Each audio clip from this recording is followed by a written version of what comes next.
Élu, tu as fait un pas récemment. Il a peut-être semblé petit. Il a peut-être semblé incertain. Il a même pu te donner l'impression que tu essayais juste de survivre au moment plutôt que de faire un mouvement significatif. Mais quelque chose s'est produit à l'instant où tu l'as fait. Quelque chose s'est activé. Quelque chose qui était verrouillé dans le domaine invisible, préparé, assemblé et qui attendait exactement ce mouvement, s'est ouvert.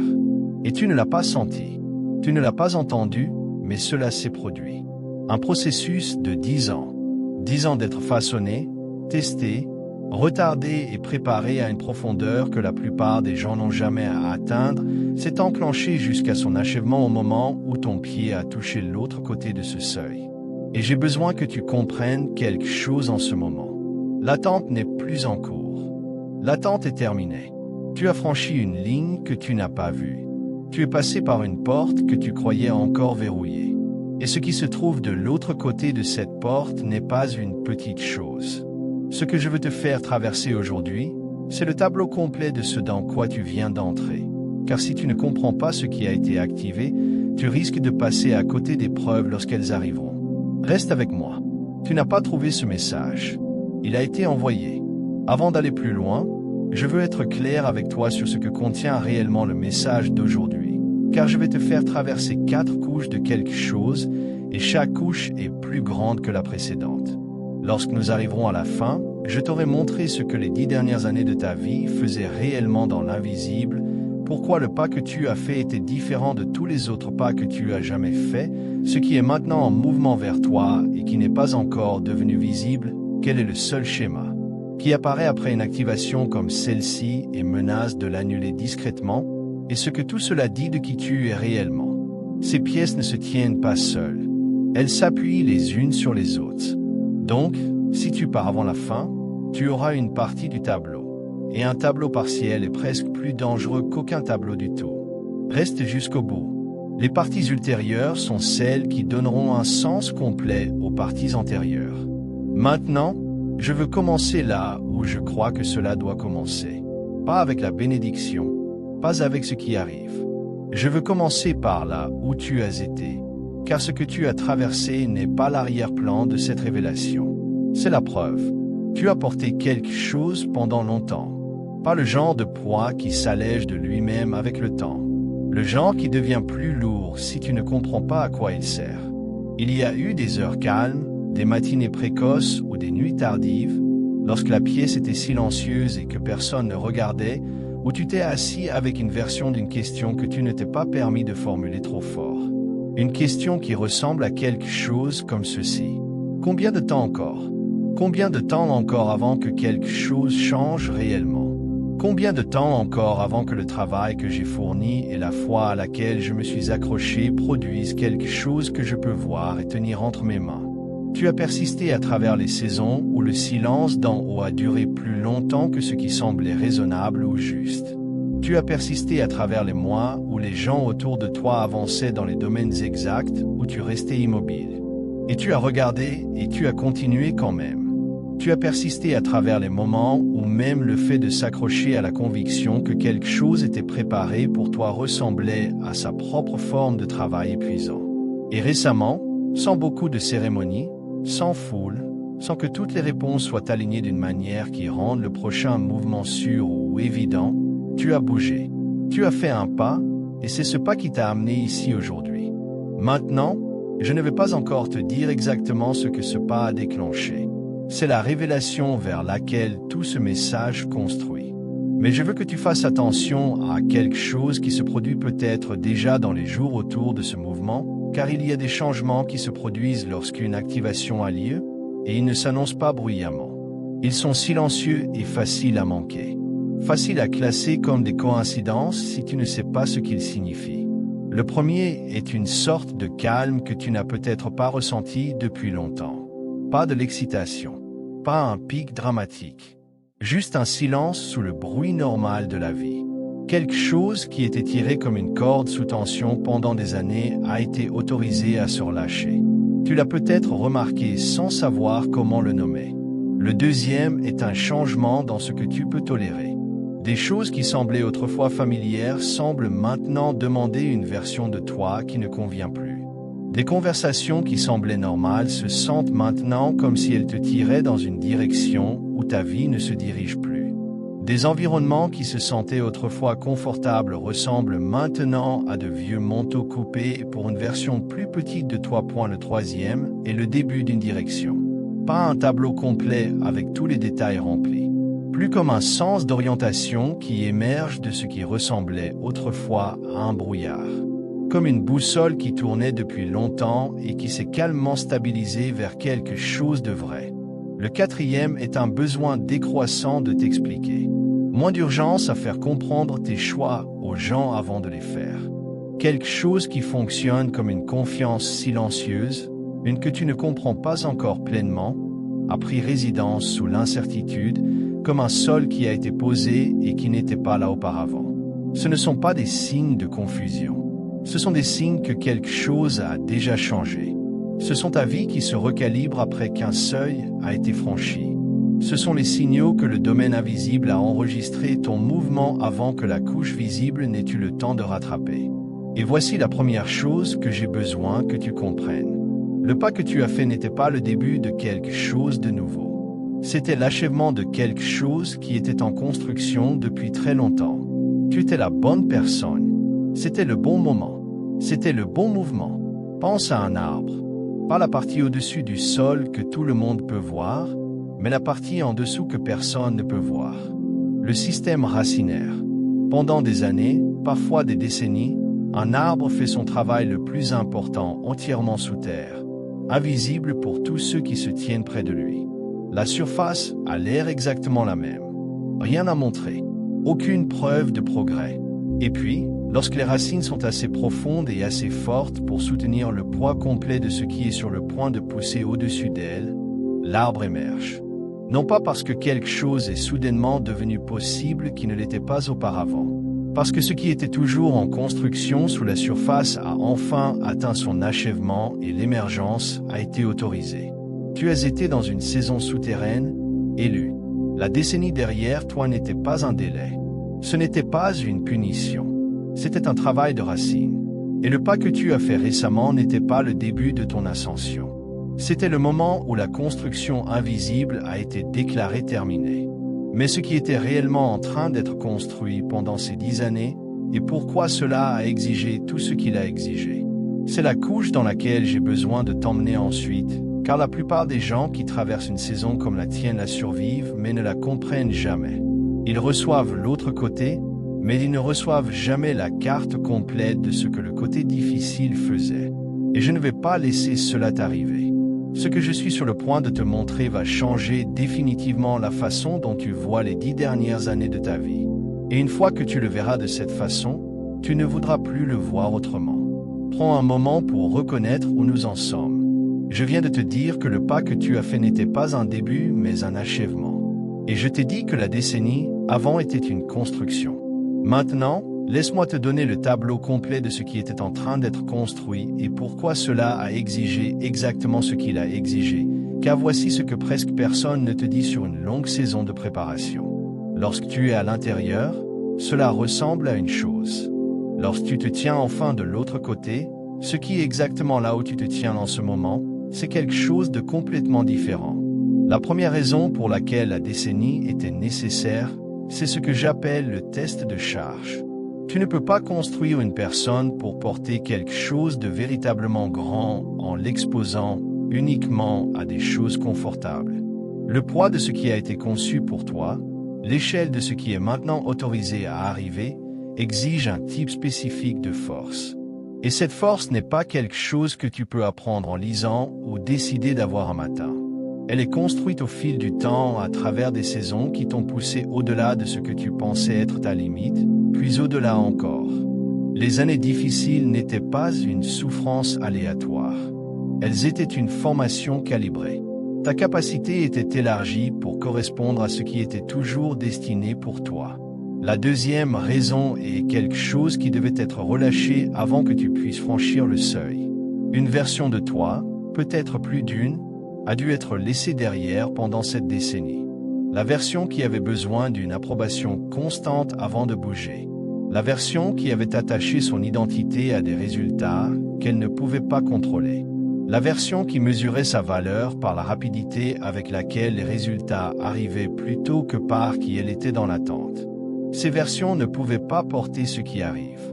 Non pas parce qu'elles étaient des échecs, mais parce qu'elles n'étaient pas construites pour ce niveau. Ce qui a été retiré pendant ces saisons ne t'a pas été pris.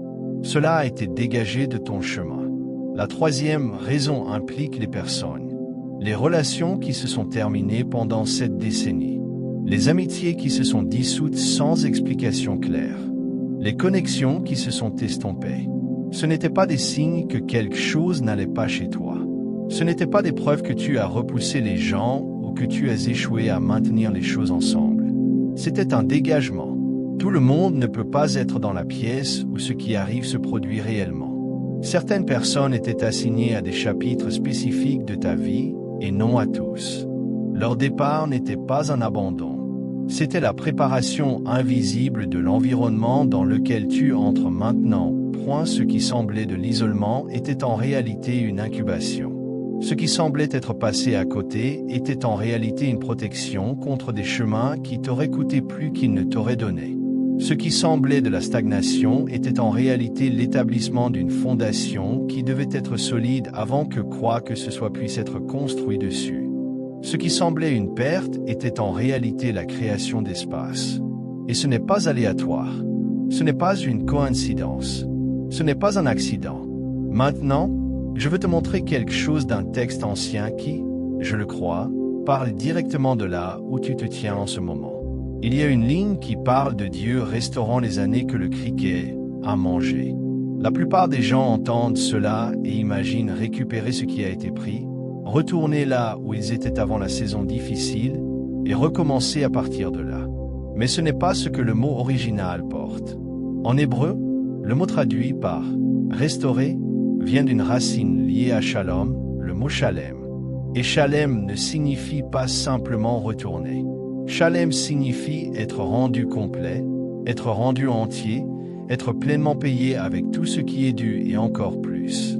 C'est le langage d'un verdict légal où un tribunal n'ordonne pas seulement au voleur de rendre ce qui a été volé, mais de rembourser bien au-delà du montant original. Si quelqu'un t'a pris $100, Shalem dit que le verdict exige qu'il rende 5 cents. Ce que cela signifie pour toi, c'est ceci. Les années que tu as traversées ne vont pas simplement être rendues. Elles vont être remboursées avec un rendement composé sur chaque saison de fidélité, chaque saison de silence, chaque matin où tu t'es levé et as continué sans confirmation visible. Ce que Dieu fait n'est pas une restauration telle que le monde comprend la restauration. C'est un trop-perçu, car Shalem ne balance pas le compte. Il le surcorrige en ta faveur. Il y a un homme auquel je reviens toujours lorsque je pense à une saison comme celle que tu as traversée.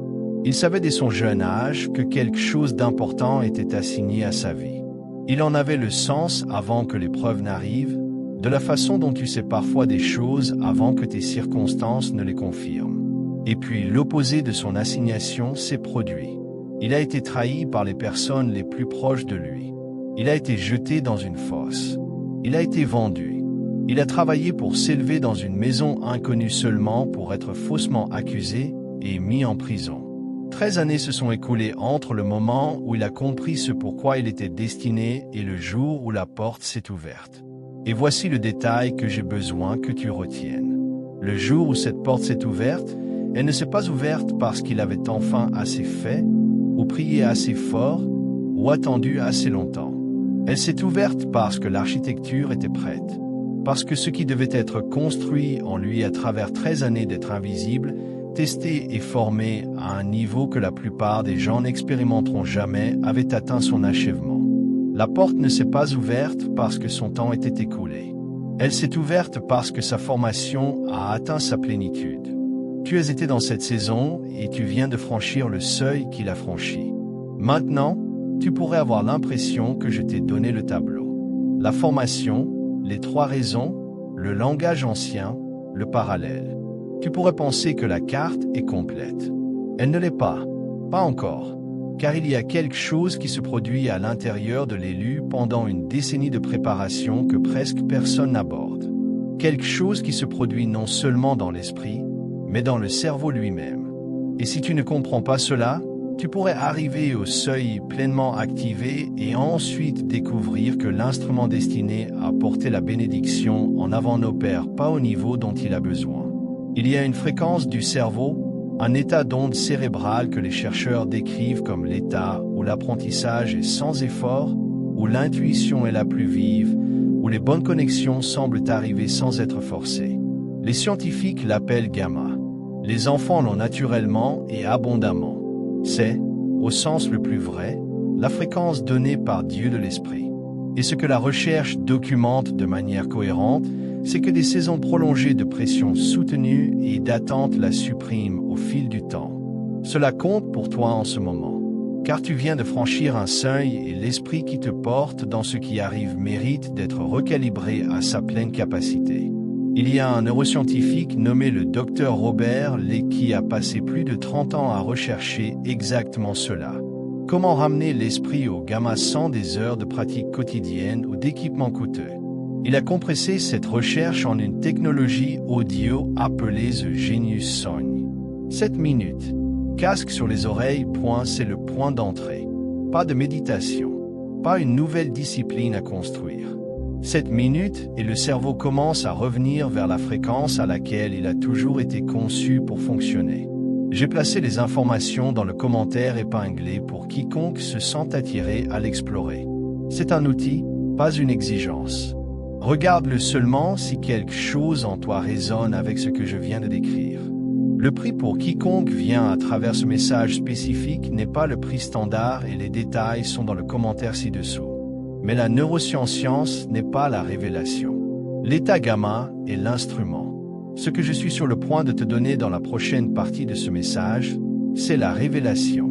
Le tableau complet de ce que l'activation d'une bénédiction de 10 ans dit de qui tu es réellement. Car il y a une identité au centre de cela pour laquelle tu n'as pas encore reçu de langage. Et une fois que tu l'auras reçu, elle changera la façon dont tu porteras tout ce qui vient ensuite. Et c'est là que le tableau devient quelque chose de complètement différent. Car tout ce que je t'ai montré jusqu'à présent, la formation, les 3 raisons, le mot ancien, le plan qui était dessiné sous terre, tout cela décrit ce qui t'est arrivé. Ce que je veux te donner maintenant décrit ce qui s'est produit en toi, qui était en train d'être construit pendant que tout cela était construit autour de toi. Et c'est la partie qui change la façon dont tu portes tout à partir de ce jour. Une bénédiction de 10 ans n'est pas seulement une provision. Ce n'est pas seulement une porte ouverte ou un gain soudain. C'est une commission. C'est le moment où l'univers fait correspondre ses ressources à une assignation spécifique, et l'assignation dépend toujours de la personne qui est prête à la porter. Ce qui signifie que ce qui vient vers toi en ce moment n'est pas générique. Il n'a pas été conçu pour n'importe qui a attendu assez longtemps. Il a été façonné spécifiquement autour de ce que tu es. Et j'ai besoin de nommer ce que c'est. Il y a 5 choses que je veux dire à propos de toi. Pas des aspirations, pas des objectifs vers lesquels travailler. Des choses qui sont déjà vraies sur qui tu es. Prouvées non par ce que tu as affirmé, mais par ce que tu as survécu. La première est celle-ci. Tu es un pionnier. Et je ne le dis pas comme une étiquette motivationnelle. Je le dis au sens le plus précis du mot. Un pionnier ne suit pas un chemin qui existe déjà. Un pionnier crée le chemin en le marchant en premier. Souvent sans confirmation. Souvent sans compagnie. Souvent sans personne devant lui pour dire avec certitude que c'est la bonne direction. La décennie que tu as marché n'était pas sur une route bien usée. Il y a eu des saisons où tu as dû choisir une direction sans carte, où la seule preuve que tu avais été quelque chose que tu ressentais sous le bruit, plutôt que quelque chose que tu pouvais montrer et expliquer. Ce n'est pas de l'entêtement. C'est la caractéristique qualificative de quelqu'un qui a toujours été destiné à aller en premier. Tu n'étais pas perdu pendant ces années. Tu ouvrais un sentier que d'autres marcheront un jour parce que tu l'as traversé. La deuxième est celle-ci. Tu es un guerrier spirituel. Et un guerrier n'est pas quelqu'un qui n'a jamais peur.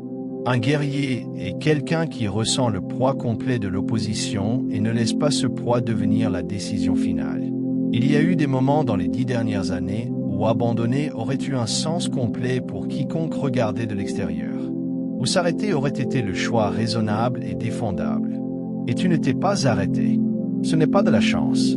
C'est un type spécifique de force, le genre qui est entraîné dans une personne à travers des saisons qui exigeaient plus que ce que le confort pouvait produire. Tu as été entraîné pour cela. La décennie était ton terrain d'entraînement et tu en es ressorti exactement comme le genre de personne que tu étais toujours destiné à être. La troisième est celle-ci. Tu es un briseur de cycles. Le pas que tu as fait récemment ne t'a pas seulement déplacé, il a mis fin à quelque chose. Un schéma qui tournait, peut-être depuis plus longtemps que ta propre histoire, a été interrompu par le mouvement que tu as fait. Ce que tu portes en avant ne portera pas ce schéma avec lui. Le prochain chapitre de ta vie et des vies qui sont liées à la tienne ne sera pas façonné par ce qui a façonné les 10 dernières années. Tu l'as brisé. Ce n'est pas une petite chose. C'est l'une des choses les plus significatives qu'une personne puisse faire. Et cela exige exactement le genre de formation que tu as traversé pour le rendre possible. La quatrième est celle-ci. Tu es un bâtisseur. Ce qui t'arrive n'est pas simplement pour toi. Il y a du poids à cela parce que c'est destiné à apporter quelque chose au-delà de ta propre vie, une structure, un espace, quelque chose sur lequel d'autres se tiendront, quelque chose qui portera des personnes qui ne sont pas encore arrivées au seuil que tu viens de franchir. La taille de ce qui a été préparé pour toi a plus de sens lorsque tu comprends qu'il n'a jamais été conçu uniquement pour s'inscrire dans les frontières de ton histoire personnelle. Tu as été construit pour bâtir et ce que tu bâtiras survivra à la saison dans laquelle tu entres. La cinquième est celle-ci. Tu es un voyant, et je le dis avec soin. Avant que ton esprit conscient ne confirme le timing de ce pas récent, quelque chose en toi le savait déjà. Le mouvement n'était pas entièrement logique. Il n'a pas attendu que toutes les preuves soient en place. Quelque chose sous ta pensée, quelque chose qui a été affiné à travers des années d'attention dans des saisons où il y avait très peu d'évident à observer, a senti le moment et t'y a poussé. C'est de la perception, pas de la chance. C'est un don qui a été formé à travers exactement le genre de longues et silencieuses saisons que tu as traversées. Et maintenant, je veux dire quelque chose que je ne veux pas que tu laisses passer sans le recevoir pleinement. Je veux que tu restes avec ce prochain moment, car ce n'est pas ma parole pour toi. C'est ce que je sens être prononcé sur ce message spécifique, sur chaque élu qui est allé jusqu'ici aujourd'hui. Je ne t'ai pas construit à travers 10 années de feu pour te remettre quelque chose d'ordinaire. Ce qui a été assemblé pour toi est en proportion de ce à travers quoi tu as été assemblé. Laisse-moi te donner une image de ce à quoi cela ressemble réellement lorsqu'il arrive. Il y a un élu dont j'ai connaissance qui, 9 mois avant que tout change, a quitté une position stable et familière, selon la mesure de tous ceux qui l'entouraient, la chose censée à rester. Il n'avait aucun arrangement de secours. Il avait des personnes dans sa vie qui ont questionné le mouvement directement et à voix haute. Il a décrit la décision pour lui-même après coup comme simplement ne pas pouvoir rester, comme si quelque chose en lui ne pouvait pas être amené à demeurer au-delà d'un certain point. Les conséquences visibles de ce pas ont été dures pendant près de 6 mois. Puis, un jour qu'il n'avait pas programmé ni planifié, une conversation a commencé qu'il n'avait pas initiée et elle a mené à une opportunité qui était précisément, non approximativement, mais précisément ce que la décennie l'avait préparé à recevoir. Il a utilisé ces mots pour la décrire. Il a dit que c'était comme se voir remettre une clé qui correspondait à une serrure qu'il n'avait pas encore vue. Et ensuite il a dit qu'il a réalisé plus tard que la clé avait été taillée pendant 10 ans et que le pas qu'il avait fait était lui qui la ramassait enfin. Il s'est prouvé dans le silence avant que quoi que ce soit dans le monde visible ne confirme ce que l'invisible avait déjà décidé. Ce n'est pas une histoire inhabituelle parmi ceux qui ont marché le genre de décennie que tu as marché et qui ont ensuite fait le genre de pas que tu as fait. C'est le schéma. Et maintenant, je veux te donner quelque chose de pratique pour ancrer cela. Il y a 3 marqueurs qui distinguent un mouvement de seuil d'une décision ordinaire et je veux que tu fasses passer ton pas à travers eux dès maintenant dans ton esprit tandis que je nomme chacun. Le premier marqueur est le coût. Un mouvement de seuil te coûte quelque chose de réel. Pas quelque chose de trivial. pas un inconvénient mineur, quelque chose d'actuel. Le confort, l'approbation, une identité familière, une version de sécurité que tu avais passé du temps à construire. Si le pas t'a coûté quelque chose qui semblait véritablement significatif, ce n'est pas une preuve que tu as fait une erreur. C'est le premier marqueur d'un mouvement qui porte un vrai poids. Le deuxième marqueur est la visibilité. Un mouvement de seuil est fait avant que le résultat soit confirmé, non après que le chemin est éclairé jusqu'à la fin, non après que tu as reçu le signe que tu attendais. Avant, l'incertitude était encore présente lorsque tu as bougé. Ce n'est pas de la témérité. C'est la caractéristique définissante d'un pas qui change la trajectoire, plutôt que de simplement l'ajuster. Le troisième marqueur est la qualité de la connaissance en dessous. Un mouvement de seuil se sent différent des autres décisions, plus silencieux, pas plus bruyant, moins débattu intérieurement, pas plus. Il y avait une certitude sous la peur, plutôt que la certitude remplaçant la peur. Les deux choses étaient présentes en même temps, la peur et la connaissance, et c'est la connaissance qui a bougé tes pieds. Fais passer ton pas récent à travers ces trois, et s'il qualifie, alors tout ce que j'ai décrit sur l'activation n'est pas un message général, c'est une carte dessinée spécifiquement pour ta vie. Mais je ne te servirai pas bien si je m'arrêtais ici, car il y a un schéma qui apparaît dans les jours et les semaines après le franchissement d'un seuil.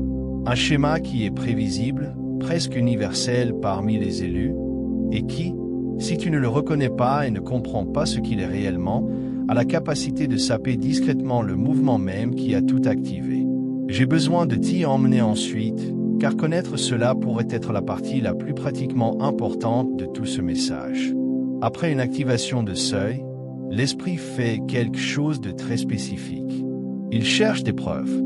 Et lorsque les preuves n'arrivent pas selon le calendrier que l'esprit attendait, l'esprit commence à construire une explication alternative, une plus silencieuse, plus sombre. Peut-être que je me suis trompé à ce sujet. Peut-être que le pas était une erreur. Peut-être que j'ai mal lu le timing. Peut-être que rien n'a réellement changé. Peut-être que c'est la même chose que tous les autres moments. J'ai cru que quelque chose changeait et j'ai ensuite dû faire la paix avec le fait que cela n'avait pas changé. Peut-être que la bénédiction était pour quelqu'un d'autre qui avait ce qu'il fallait et que je me suis juste convaincu que j'étais cette personne. Je connais la forme de cette pensée. Je sais comment elle arrive, non bruyamment, non d'un seul coup, mais par petites étapes dans les moments calmes, le matin avant que la journée ne prenne son essor, dans les pauses entre les activités, lorsque l'esprit a de l'espace pour revisiter la décision et se demander si elle était réelle. Et je veux te dire exactement ce qu'est cette pensée. Ce n'est pas une correction. Ce n'est pas de la sagesse arrivant en retard pour te prévenir d'une erreur. C'est de la protection. C'est le cerveau qui a vécu 10 années d'espoir, de pression et de ne pas voir, faisant ce qu'il a appris à faire pendant ces années pour te protéger d'une déception qu'il ne croit pas pouvoir survivre à nouveau. Le doute n'est pas un signal d'en haut. C'est un signal de l'intérieur d'un système nerveux qui a porté quelque chose de lourd pendant longtemps et qui a appris à se protéger parce que se protéger était la seule façon de continuer sans se briser. Ce doute n'est pas une preuve contre l'activation. C'est une preuve de combien l'attente t'a coûté. Donc, voici ce pourquoi j'ai besoin de te donner la permission. Tu as le droit de ne pas avoir encore de preuves visibles. Tu as le droit de te sentir incertain tout en étant encore en mouvement. Tu as le droit de protéger ce qui est en train d'être construit en toi en ce moment, sans l'expliquer à tout le monde qui demande. Tu as le droit de prendre l'activation au sérieux avant qu'une seule personne dans ta vie puisse la voir de l'extérieur. Et tu ne dois à personne une performance de certitude pendant que tu absorbes encore ce qui a changé sous la surface. Et voici un cadre que je veux que tu portes dans les jours à venir. 3 choses à faire avec le doute lorsqu'il arrive. La première est d'arrêter de mesurer par rapport à l'ancien calendrier. La période avant le seuil avait son propre rythme, ses propres règles. Ce qui vient après le franchissement d'un seuil ne suit pas ces mêmes règles. La saison dans laquelle tu es maintenant se déplace différemment. Si tu appliques les anciennes mesures à la nouvelle saison, tu liras systématiquement le mouvement normal de la nouvelle saison comme un échec. Arrête d'utiliser l'ancienne horloge pour mesurer le nouveau temps. La deuxième est de revenir au marqueur, pas aux preuves. Lorsque le doute est le plus fort, retourne aux 3 marqueurs que je t'ai donnés. Le pas t'a-t-il coûté quelque chose de réel? Oui. As-tu bougé avant que le résultat soit confirmé? Oui. Y avait-il une connaissance sous la peur? Oui. Ce sont des faits permanents. Ils ne changent pas en fonction de ce à quoi ressemble la couche visible aujourd'hui. Ancre-toi là lorsque les preuves ne sont pas encore arrivées. La 3e est de protéger le silence autour de ce qui se construit. L'activation qui s'est produite lorsque tu as fait ce pas n'a pas besoin que tu l'annonces, que tu la défendes ou que tu l'expliques à des gens qui n'ont pas été témoins de la décennie qui l'a rendue possible. Elle a besoin que tu en sois le gardien discrètement. De la façon dont tu prends soin de quelque chose de fragile et de précieux dans les premiers stades avant qu'il n'ait pleinement arrivé. La bénédiction en mouvement ne devient pas plus réelle parce que les gens y croient. Et elle ne devient pas moins réelle parce qu'ils n'y croient pas.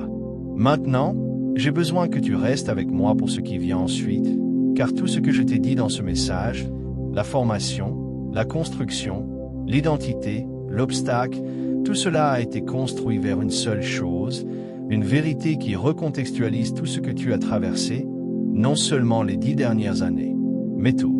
Je veux dire quelque chose sur toi que je ne prends pas à la légère. Ce n'est pas mon analyse. C'est ce que je sens être prononcé sur chaque élu qui a persisté jusqu'à ce point dans ce message aujourd'hui. Reçois-le sans le minimiser. Les 10 années n'étaient pas un coût qui t'a été facturé. Elles étaient un investissement fait en toi. Chaque saison de silence, chaque saison d'être passé à côté pendant que d'autres avançaient. Chaque matin où tu t'es levé et as persisté sans confirmation. Chaque saison de porter quelque chose que personne autour de toi ne pouvait pleinement voir ou comprendre. Chacun de ces jours a été observé. Chacun était en train d'être construit dessus. Et lorsque tu as fait ce pas, tu ne prenais pas une décision indépendante. Tu achevais ce qui avait commencé il y a 10 ans. La bénédiction qui se dirige vers toi maintenant n'est pas une réponse à ce seul pas.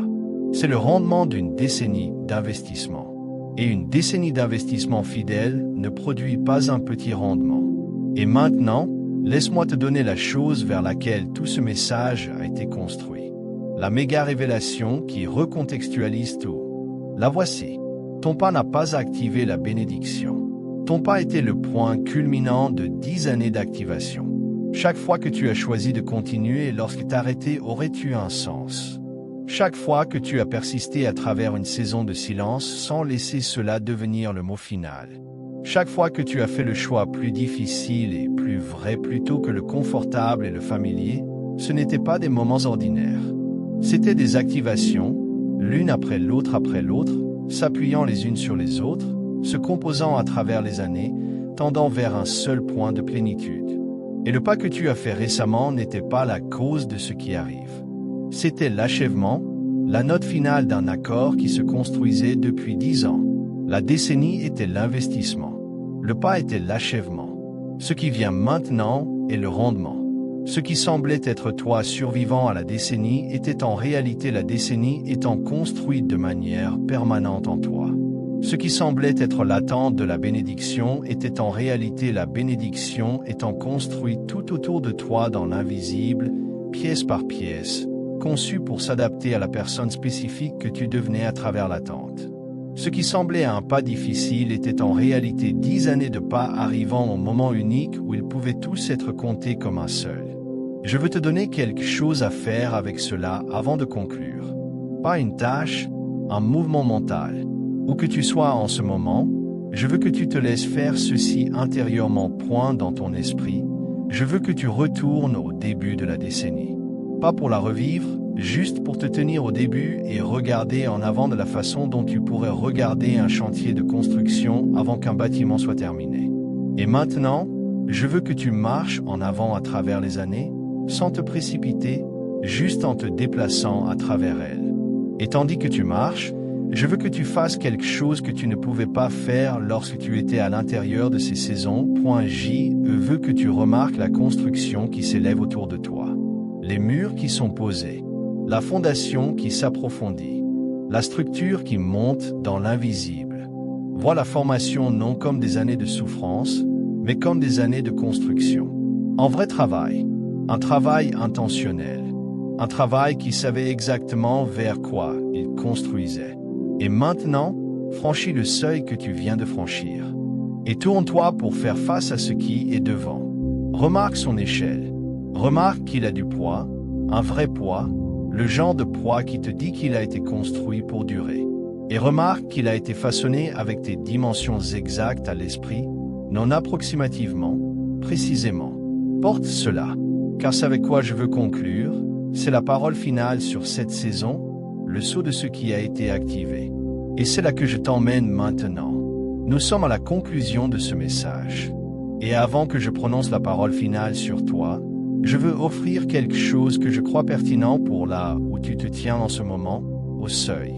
Avec une décennie de formation derrière toi et une saison de rendement composé qui commence à se déployer, tout ce dont nous avons parlé aujourd'hui, l'activation, la formation, l'identité, ce qui vient ensuite, tout cela circule à travers le même instrument, ton esprit, ton cerveau. L'organe à travers lequel chaque bénédiction que tu reçois sera d'abord traitée, interprétée et portée dans le monde. Et ce que la recherche que j'ai mentionnée plus tôt rend clair, c'est que l'esprit d'un élu qui a été sous le poids d'une longue saison de préparation n'est pas automatiquement à sa pleine capacité simplement parce qu'un seuil a été franchi. L'état gamma, la fréquence d'onde cérébrale donnée par Dieu de la pleine capacité mentale, celle qui était naturellement abondante en toi enfant et qui a été supprimée par la pression soutenue d'années à porter quelque chose de lourd, ne se réinitialise pas automatiquement lorsque la saison change. C'est pourquoi je veux revenir à l'outil que j'ai mentionné plus tôt. Le docteur Robert Leake a passé 34 ans sur une seule question. Comment ramener une personne à la fréquence gamma sans lui demander de reconstruire une pratique quotidienne complexe à partir de zéro? La réponse à laquelle il est arrivé est une piste audio. 7 minutes. Casque sur les oreilles. C'est tout. La technologie s'appelle l'entraînement cérébral, ce qui signifie que l'audio est conçu pour guider le cerveau de retour dans l'état gamma par le son seul, sans effort, sans discipline, sans une routine matinale qui exige des choses de toi avant même que la journée n'ait commencé. Maintenant, laisse-moi être honnête avec toi sur les options. Si tu voulais accéder au gamma par des moyens traditionnels, la thérapie de biofeedback coûte environ 300 $ par séance. L'équipement de qualité clinique pour un usage domestique coûte plus de 7 000 $. Des années de pratique de méditation cohérente produisent des résultats, mais elles te demandent des mois et des années avant de les produire de manière fiable. Le docteur Leake a compressé cette recherche en un fichier de 7 minutes. Le prix original est de 49 $. Pour quiconque vient à travers ce message spécifique, le prix a été fixé à 39 $. Ce n'est pas disponible sur Amazon, sur aucune plateforme de streaming, ni par aucune autre source. La mission derrière ce prix est que les personnes qui en ont le plus besoin sont celles qui ont déjà donné le plus. Et un outil comme celui-ci ne devrait pas leur être inaccessible. C'est la logique derrière le chiffre. Ce qui l'accompagne inclut un second audio appelé Genius Child, qui utilise la même technologie pour les esprits plus jeunes, une visualisation guidée pour les 4 domaines de vie que la plupart des gens veulent voir se transformer, une copie du livre original dont le film The Secret a tiré ses idées, et une infographie de 5 habitudes qui s'alignent de manière cohérente avec le genre de vie vers lequel tu construis. La garantie de remboursement complète est illimitée. Tu peux l'utiliser chaque jour pendant un mois et recevoir encore un remboursement complet si rien ne change. Le seul risque est de ne pas l'explorer. Il y a des fichiers d'imitation qui portent le même nom sans la technologie.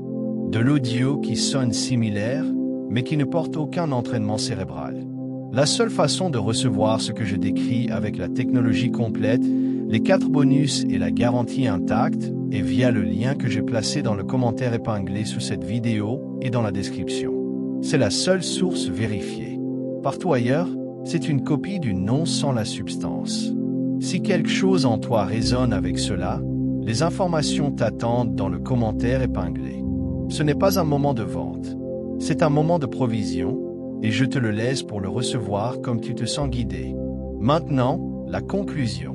Je veux nommer ce que tu as porté à travers ce message aujourd'hui, car arriver ici n'était pas passif. Tu t'es assis avec le poids d'une décennie. Tu t'es laissé recevoir une identité qui est peut-être plus grande que ce que tu t'étais auparavant permis de porter. Tu as regardé 10 années de saisons difficiles et tu as laissé entrer la possibilité que tout cela était intentionnel, que tout cela construisait, que tout cela se dirigeait vers une personne spécifique à un seuil spécifique. Ce n'est pas rien. Ce n'est pas petit. Ce n'est pas oublié. Il y a 3 choses que je veux que tu portes en avant à partir d'aujourd'hui. Tiens-les près de toi, non comme de l'information, mais comme des instructions opérationnelles. La première est celle-ci. Ne minimise pas le pas dans la conversation. Lorsque tu parles de ce que tu as fait récemment, lorsque d'autres demandent pourquoi ou comment ou à quoi tu pensais, résiste à la tentation de le réduire à quelque chose de gérable pour des gens qui n'ont pas été témoins de la décennie. Tu ne dois à personne une version plus petite de ce qui s'est réellement passé. Laisse-le être ce qu'il était. La deuxième est celle-ci. Sois le gardien du silence. Ce qui est en mouvement vers toi en ce moment n'a pas besoin d'une annonce. Il a besoin de protection. Une graine qui vient de percer la surface n'a pas besoin d'une foule autour d'elle. Elle a besoin d'un soin attentif et silencieux dans les premiers jours avant d'avoir assez de force pour être pleinement visible. C'est cette période. Prends soin discrètement. La troisième est celle-ci. Apprends à reconnaître les petites confirmations. Ce qui arrive en premier ne ressemblera pas aux preuves complètes. Cela ressemblera à une conversation qui vient d'une direction inattendue, une porte qui s'ouvre sans que tu pousses dessus, une clarté qui se pose sur une décision que tu retournais depuis longtemps. Ce ne sont pas des coïncidences. Ce sont les premiers versements du rendement d'une décennie d'investissement. Apprends à les recevoir pour ce qu'ils sont. Et maintenant, je veux prononcer la parole finale sur toi, sur chaque élu qui a persisté jusqu'à la fin de ceci aujourd'hui. Reçois ceci. Ne le détourne pas. Ne le qualifie pas avant qu'il n'ait eu la chance de se poser. Tu n'es pas allé aussi loin pour un petit rendement. La décennie que tu as marchée n'était pas en proportion d'une mise à niveau mineur. La formation que tu as traversée, le poids que tu as porté, les saisons de silence, les matins où tu t'es relevé après les nuits qui ont essayé de te convaincre d'arrêter, rien de tout cela n'était en proportion d'un petit cadeau. Le rendement ne balance pas l'investissement. Il le dépasse. Ce qui se dirige vers toi maintenant a été dimensionné pour correspondre à ce que tu as survécu. Reçois-le sans le réduire. Tu as gagné le droit d'y croire. Tu es le pionnier qui a franchi le seuil lorsque d'autres ont fait demi-tour au bord. Tu es le guerrier spirituel qui a tenu le terrain à travers 10 années de pression qui aurait brisé une personne qui n'était pas en train d'être construite pour exactement cela. Tu es le briseur de cycles qui a mis fin à quelque chose qui tournait depuis bien trop longtemps, afin que ce qui vient ensuite dans ta lignée ne porte aucun du poids de ce qui est venu avant. Tu es le bâtisseur dont la saison de construction souterraine a atteint son achèvement, et ce que tu bâtiras dans cette prochaine saison te survivra. Tu es le voyant qui a bougé avant que l'épreuve n'arrive parce que ce qui est en toi voit plus loin que ce qui est autour de toi. Tu n'attends plus. Tu ne te questionnes plus. Tu n'es plus la personne qui se tenait de l'autre côté de ce seuil en se demandant si le mouvement viendrait un jour. Tu es la personne qui a bougé. Marche avec soin dans ce qui a été préparé pour toi, non parce que tu pourrais le laisser tomber, mais parce que tu as appris à travers tout comment honorer ce qui est sain. S'il y a quelqu'un dans ta vie qui est dans sa propre décennie de préparation, qui a persisté et porté quelque chose sans confirmation, à qui on n'a pas encore dit que son pas compte, envoie-lui ceci, non comme du contenu, comme un message, car le message qui t'a trouvé aujourd'hui a été envoyé, et il est peut-être temps qu'il les trouve.